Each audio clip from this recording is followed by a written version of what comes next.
Yo, what's happening, yo? First video in the game, you know what I mean? So, hey, Luna, what the fuck are you doing? Anyways, I'm just gonna let y'all know this card right here, Apple card. Yes, sir. I've had that card for about a year now.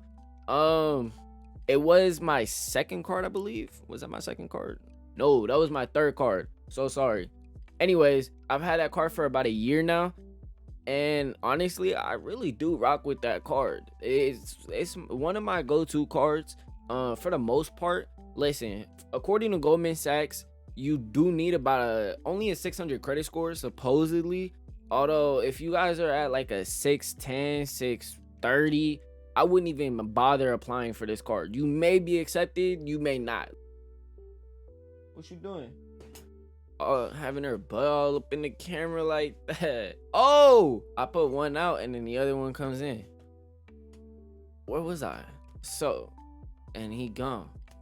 So if y'all are in the lower 600s, do not apply for this card. All right, it's a very iffy situation. I applied twice beforehand. I was denied both times. It was not rocking with me at all.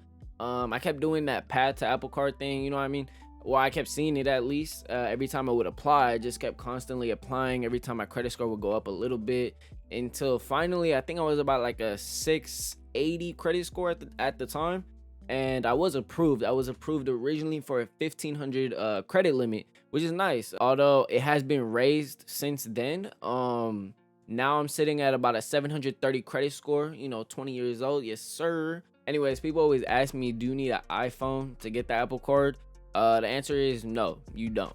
If you want to use the benefits though of it, you do. Obviously, you're gonna use Apple Pay, right?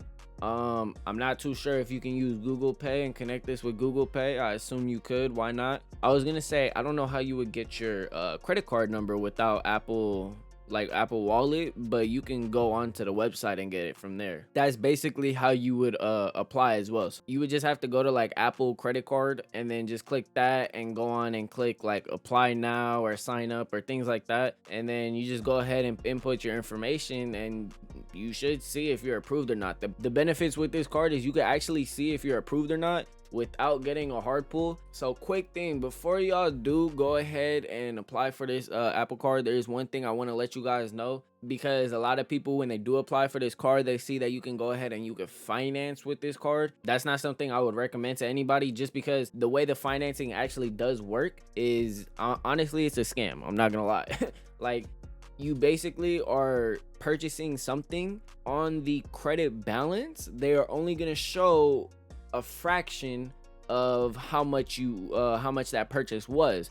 Although from your credit limits, your overall credit limit, it will take that full purchase amount away from that. So if you're buying something for $2,000 and you want to do it over 12 months, and let's say your credit limit is about 4,000, then you're going to see that 2,000 removed from your 4,000 available credit limit. That's not really something that's going to be good, because on your credit report, you're going to see 50%. So that's not a good thing at all, because yeah, that's pretty much just paying for it in one purchase. You might as well just pay for it. You know what I mean? Like, there's no benefit to that at all.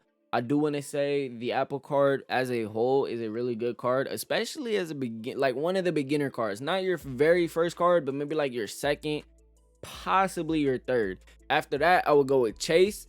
But as a beginner card, like your second, your third card, it's a really good card, honestly. So getting on to the benefits, at least for me, living in a larger city, San Francisco, I do get 2% back pretty much everywhere I go using Apple Pay. If I'm using this card, I'm most likely getting 2% back. If you have an iPhone and you live in a place that has Apple Pay, like a lot of stores, convenience stores that have the Apple Pay, malls that have the Apple Pay, places like that, you're gonna find good benefit from this. It pretty much is a standard 2% back. They also did just add 3% back at Aces Hardware, something like that. I've actually never even heard of that, to be honest. That's definitely not over here where I live, or I just don't build things that much. That really doesn't apply to me, but that may apply to you guys. That may be a good thing. Although the Panera, that's hit.